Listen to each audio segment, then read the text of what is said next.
බීර කිව්වම මතක් වෙන්නේ තිත්ත රසක් නේද? ඒත් පැණි රස, ඇඹුල් රස, පළතුරු රස තියෙන යුනෙස්කෝ ලෝක උරුමයක් වුණු බීර జాතියක් ගැන ඔබ දන්නවද? අද අපි කතා කරන්නේ බෙල්ජියන් බියර් ගැන. මේවායේ විශේෂත්වය තමයි බෙල්ජියමේ ආරාම ඇතුලේ පූජකවරුන් විසින්ම මේවා නිෂ්පාදනය කරන එක. මේවට කියන්නේ ට්‍රැපිස්ට් බීර කියලා. මේවායේ රහස කැන්ඩි ෂුගර් හෙවත් සීනි කැට.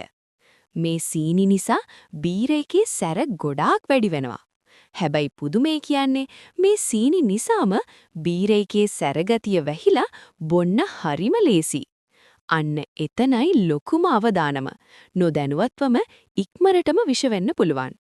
තව જાතියක් තියෙනවා ලැම්බික් කියලා. මේව හදන්නේ යීස්ට් දාන්නේ නැතුව ජනේල ඇරලා තියලා හුළඟේ එන බැක්ටීරියා වලින්. ඒක හරියට යෝගර්ට් වගේ ඇඹුල් රසයි. කොච්චර රසවත් ඉතිහාසයක් තිබුණත් මේවා අධික සැරමත් පැන්. ශරීරයට ඊටාම අහිත කරයි. බුද්ධිමත්ම දේ තමයි ඒවයින් ඈත් වෙන එක.